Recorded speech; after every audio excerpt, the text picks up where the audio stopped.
Welcome back to Singles Inferno, Season 4, Episode 10, Part 2. In this episode, we're going to see how people break up. We're going to make some predictions about the finale. And I am going to drill into your head what you should do when someone doesn't give you back the same level of investment. Really quickly, for those of you that are new, welcome to the channel. My name is Giovanni. All you have to know is that I used to be a huge nerd who spent way too long trying to learn basic social skills. And this channel is my gift to you to help you learn social skills faster and more efficiently than the time and effort it took me. Thanks. Teo.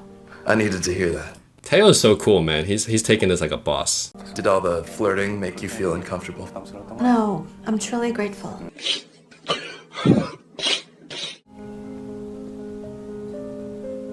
It's funny that she's crying and he's the one that's hurt, and he's perfectly fine. Or maybe he's holding it in. I had to be physically apart from you, you know? I get that.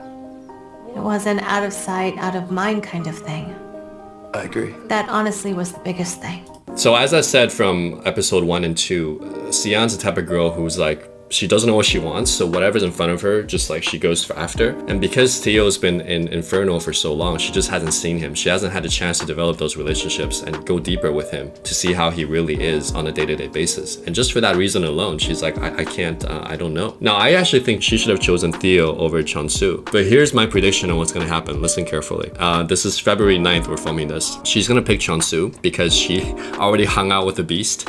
And she's like, he's a little too rough for me. I kinda understand him, his personality, but I'm attracted to him, but I want to see what it's like to be, you know, with Chonsu. And she's gonna go with Chonsu. This is my guess. I could be totally wrong. I'm like wrong like 20 to 30% of the time when it comes to this stuff. I'm right about 70% of the time. Chonsu's gonna show his like personality, and she's gonna be like, okay, but there's some flaws here, because Xian's always, you know, aware of flaws. And she's gonna basically say, okay, I went on last paradise with Chonsu. He's not really the guy. And then in the final selection, we don't have the final 2 episodes. This is all my pure prediction here. In the final scene, she's gonna pick Junso, or she's gonna go back to Teo. That's my prediction. Now, a very third dark horse prediction is she's gonna go after that new guy that the other girl's after. That's what I think is gonna happen. And it makes for great TV, but as a guy like Teo, who's a great guy, you gotta be careful who you give your heart out to. You can only give your heart out to someone so many times and be hurt so many times without creating residual trauma. And the way he's doing this is so cool that I'm sure that after the show, a lot of girls will find him very attractive. And I respect the guy for being courageous, but you gotta be courageous, but you also have to be strategic. You have to give people your heart who deserve it, and recognize when someone's not ready to give you what you want, okay? And it's a waste of your time, energy, and your heart energy. And I think there's a limited amount of heart energy every person has in this life. There's only so much, man. They say love is infinite, but you can only be hurt so many times. You seriously don't have to feel sorry for me either. I honestly have no regrets right now. Teo is so cool. Even in this scene, he's like making sure she's okay, you know? And one of the things, I know you guys think I'm too hard on Xian, but correct me if I'm wrong in the comments, but you'll notice in the scenes that it's always other people trying to comfort Xian. Junso was trying to comfort Xian when she was thinking on the date. She was like, I'm thinking about Theo. Theo here is comforting her when she's breaking up with him. The other girls were comforting Xian when she's like, I'm going out of my mind. I can't process. I don't know what to do. When have you guys ever seen Xian comforting someone else? Remember in the last episode when Junso, the soldier boy, needed comforting, he's like, Minso is on my mind. Instead of comforting Junso, Xian said, oh, he's not thinking about, why are you thinking about Minso? I should be your center of attention. And she was giving him like tests and he's like, why are you being hard on me? I'm sharing my thoughts with you. Last time you told me you were thinking about Theo, I was there for you. But Xian never reciprocates. And this is why I don't like her. Is it her fault when someone has all the options in the world and they're just always entitled and people give them stuff? At 25, I can give her the benefit of the doubt. But to be perfectly honest with you, part of me is also like, with great power comes great responsibility. With great power comes great responsibility. And you have to almost take a step back and say, look, a lot of people like me and I have to be careful about, you know, hurting people. I'll give you a great example. I had a really great model friend. She's this like beautiful blonde girl and she was a top model in LA. And one time I asked her, I said, hey, what do you do when you have friends but they're guys and they want to, and sometimes girls want to sleep with you? And she's like, yeah, I totally get it. Like I have this boundary and I'm very careful about enforcing that boundary. And if they cross it, I kind of like push them back slowly.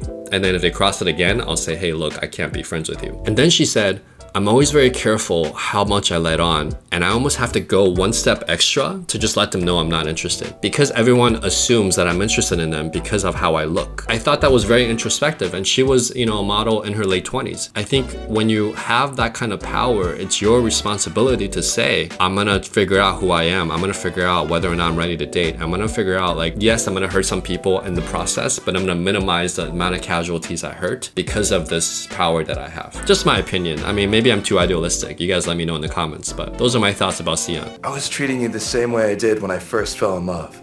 That's probably why I fell for you this quickly. So I truly have no regrets. Sometimes guys just want to experience, like, we reach a point in our lives where, like, we want to experience our first love. We want to experience falling in love.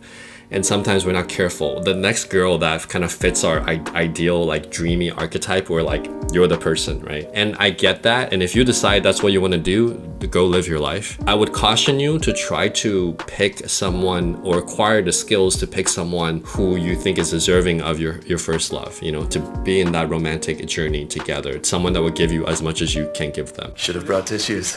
Oh gosh. I will say Sian's very playful and her whole demeanor is very attractive, but I can see why men fall for her. She's got this classical Asian beauty demeanors, and you gotta be very careful when you fall for these things, because after you hang out with them for more than like a month, the real practical stuff comes up. Like, you're on a tropical island, you go to like Inferno, paradise, everything's like romantic, but when you go back to your civilian life, you have your apartment, your rent, you know, you have your regular jobs, you start seeing who these girls really are. And right now it's a big illusion, and I think it's very hard to step out of that when you're on these reality shows where this whole experience has been created for you to solely focus on this illusion of the person on a tropical, beautiful island. I want you to remember that everything I gave you, or did for you, was with the emotions of a pure first love. I know that, Teo. So sad. I hope none of you go through this in your life. And expressed that our feelings weren't mutual. It was much harder for me because it was Teo, you know? He never pressured me in any sort of way, but instead, he just always continued to express his honest feelings to me no matter what. Important lesson in game is that human beings, we value what we invest in. So in game, there's this idea of gradual level of investment. So let's say this is a girl and this is me, right? I ask her out on a date, I show some interest. She shows up on a date. I'm very nice to her on the date. She expresses interest in me on the date. I ask her for a second date. She shows up on a second date. There's a gradual level of investment. Now with Teo and Sian's like, I kind of like you. Teo's like, I'm gonna pick you no matter what till the end. Bam. So all of this extra investment is given for free. And what happens is, as human beings, we just don't value it as much because it's all given to us right away. With Junso, he was giving her a hard time. She kind of follows. She gives him a hard time. He follows. There's a gradual level of investment. So don't invest in people that don't invest in back in you. If I was Teo, I would say, look, I like you. I don't know you quite yet, but so far what I know, I like. I'll show a little bit of interest. She shows interest. She goes on dates with other people, you know, this interest. And I'm like, okay, I'm not gonna match. I'm not gonna keep saying I'm gonna pick you no matter what. I'm gonna go meet some other girls. Maybe I'll find someone who likes me back more, right? I'm not doing this maliciously. I'm doing this because she's expressing disinterest.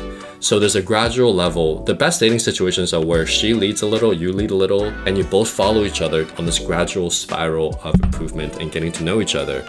And what happens is both people feel fully invested and both people feel like they put effort in and they get rewarded back. Okay? And in this situation, it's a disproportionate level of investment. And that's why it didn't work out, in my opinion. I think Teo is a really admirable person. I bet he's really at peace. Yeah. I bet he is. Xian won't forget him. Yeah, Xian will These be are thinking of him. lifelong memories. I actually think Sian might go on this date with Chunsu. I think she's gonna pick Chunsu, to be honest with you. And then she's gonna realize Chunsu sucks. And then she might even come back and pick Teo, to be honest with you. Or Junso. I actually still think that because Sian changes her mind so much, I think the last two contestants, if I were to place money on the bet, I would bet on Junso and Teo, but not Chunsu. That's been my situation. At this stage, I don't think I could get to know anyone else. So yeah, honestly, I intend to keep choosing you. Minso is so cute. She's basically telling Soldier Boy, I'm gonna choose you, I like you. And Soldier Boy, given an expression, he's having a hard time deciding. I think here's what I'm guessing now. We're on episode 10, right? So I have some data now. I think Soldier Boy his heart is drawn to Sian. She makes his heart flutter. But practically, he knows that he feels very comfortable with Minso, like a little sister. So he's a little conflicted. He's like, do I follow my heart or can I somehow reconcile this difference? And in dating, there's a very, very important quote I want you guys to remember, which is, follow your heart, but bring your head. So be okay with falling in love, be okay with going on that beautiful journey, but at the same time, use your head sometimes and be like, are we really that compatible long term? Is this the right person for me on a day-to-day basis? And then go back to that romantic fun vibe if you need to, but use both. Don't just rely on your heart. I just come this far trying to stay true to my feelings the whole time. Yeah, he's a very honest guy, and I think his true feelings are gonna lead him to Sian, unfortunately. If I had to place a bet, I think Junso is too far gone with Sian, and he's too invested right now because he actually put in effort, and when people value what they invest in. I think if I were him, or if maybe he was a little bit older, he would actually stop. What you can do is you can put a stop loss to your heart running off on its own and just be like, wait, hold on, back to reality. Wake up to reality. When I go back to my apartment in Seoul, wherever they live in Korea, and I date this person and I go to my job on Monday, what are they really gonna be like? Minso, is she gonna be there for me on the weekends and make me laugh? You know, Sian, is she gonna be like on Instagram, you know, posing and doing other stuff? So you can put a stop loss and be like, stop, my heart's running off, bring it back. And then you say, am I actually having fun with this person? 6 months, a year from now, imagine Minso sitting here and we're just talking. Is this the right person for me? 6 months, 12 months from now, after I get tired of sleeping with Sian, is she the right type of partner that I want? So you can stop yourself from really falling too hard for the wrong person and just reassess. And right now, it's hard to do that because they're on this island, they have a time limit. I could probably do it now given my old age, but when I was his age, I probably wouldn't have been able to process it. I probably would have continued with picking Sian, to be honest. But I do think Minso and him would make a great couple. That's why it's a love-hate kind of relationship. Literally love-hate. Seriously love-hate. Gosh, I'm annoyed. But it can't be helped. I guess I'll have to cope with it. She's just so lovable. They should make like a plush toy out of Minso. She's so cute. Yeah, this, you know, when you crush on someone, it's a love-hate. You hate them sometimes, you love them sometimes. There's a duality of love. There is Eckhart Tolle talks about like a different type of love, which is an underlying love that is regardless of circumstantial stuff. And that's a very deep level of love that's almost like a love with like a god or universe, but that's a very rare experience. With general romantic relationship love, there's the hating and loving because it goes back and forth. Someone even said once upon a time that you can't truly love someone until you hate them. When I date someone, I like to spend most of my time with them so we can get close. I usually have sweet emotional interactions that are pretty lovey-dovey and even cringe at times. But as for Junso, he isn't exactly the sweet or gentle type that I usually go for. He's definitely more of a macho guy. So it got me wondering if we'll have issues when we actually become a couple. I'm worried I'll get pretty upset with him. So Sian has some redeeming qualities. She's aware that, you know, she's attracted to Soldier Boy, but she also knows that as a couple we might have problems. But I don't like her word choice, which is like, I'm afraid I'll get annoyed of him. Just the way she speaks is always about her, right? It's not like I'm worried that maybe he might not, you know, like me because I'm a certain way. It's always about what guys do for her. And this is the poster child of like entitlement. Some of the comments in my previous videos are like, are you hating on her because you can never get a girl like that? First of all, no. I've had a East Asian girlfriend who's very beautiful, and I've dated other girls East Asian descent who are extremely attractive. The second thing is, the reason I get a little bit, I'm not on Sian's side, I feel like this level of entitlement, you can be entitled to certain things in life, right? We're all human beings, we get used to things, but to be entitled for someone to give their heart to you and to put in their full effort with minimal return on your part, I think that is almost like criminal. I don't know, maybe just me. You guys let me know in the comments, you know? Now, the way her demeanor and the way she speaks is very lovable, and I think people forgive her for that. It's called pretty privilege. But like if she was not as pretty, or if she didn't speak with a little cutesy demeanor, you know, the chipmunk like vibe, would she get away with all this? You know, she probably would have been like the other basketball guy from the previous season where everyone hated on him. He did the exact same thing Sian did. He played around with different girls. He couldn't pick one. Eventually he picked the right one for him, right? After she basically give him a time limit. So she reminds me of that guy from the previous season who was really entitled. Except now she's a hot girl who's got cute features and cute gestures. So she gets away with the same thing. I don't know, am I wrong? Am I wrong? I don't think I'm wrong on this. It's impossible to change your tendency. I'm definitely confused, so I don't know. My head's gonna explode. As I said from episode 1, she doesn't know who she is and she doesn't know what she wants. And that's okay, but you gotta admit that. So then she's gonna go back and forth. She's gonna pick Chun Soo for the next round. She might pick the new guy because he's hot. and she's gonna go back and forth. And at the very end, she's gonna pick Tae-yo or Jun-soo or that new guy. I think Chun-soo's gonna mess up because Chun-soo's personality actually, in my opinion, isn't that great. So she's gonna pick that new hot guy that another girl's after, shiny new toy. She's gonna pick Jun-soo or she's gonna go back to Tae-yo. That's my prediction for the final finale of this season. It's good that she's well aware of their differences. Yeah, and she also knows that people's She's thinking tendencies about hardly these things. change. I doubt she's reckless enough to try getting to know someone new, Yeah, right? especially. None of the hosts are right. So Da-hee, the cute pale actress here, she predicts that Siyeon's gonna pick Jun-soo, and I think her prediction has the highest probability. So in terms of probability, if I'm placing bets, right, it would be Jun-soo, Soldier Boy number 1. I would pick Tae-yo number 2, and then the third one would be that new hot guy as a third choice. I don't think Jun-soo would be in the game. I also think she'll choose Chung-soo. Let's make teams. The losing Make team pays teams? for dinner. I feel like she'll make a shocking choice. Think?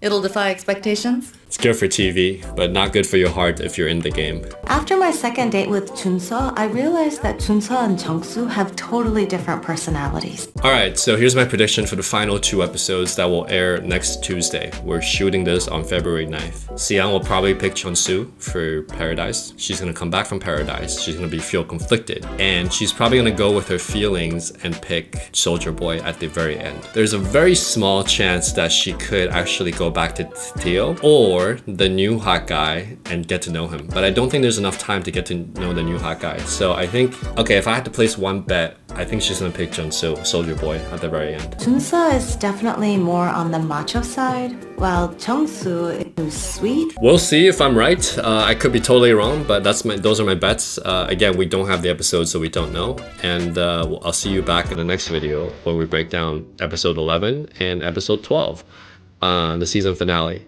of Singles Inferno season 4. Enjoy.